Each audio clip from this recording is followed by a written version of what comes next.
Hi guys, welcome to How to Solutions YouTube channel. In today's video, I'm going to show you how you can blur edges in Photoshop. Before getting into this video, must subscribe to our YouTube channel and click on the bell icon. So the first step you need to do is to open Photoshop and click on layers, and you simply need to click on layer from background and create a layer.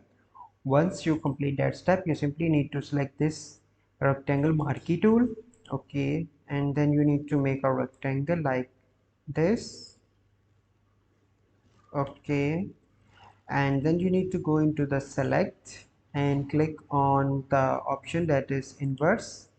Okay, then you need to go and select again and click on modify and click on feather, and you can select value. So I'm going to select 5 for example, and click on OK, and then you need to hit the delete from your keyboard.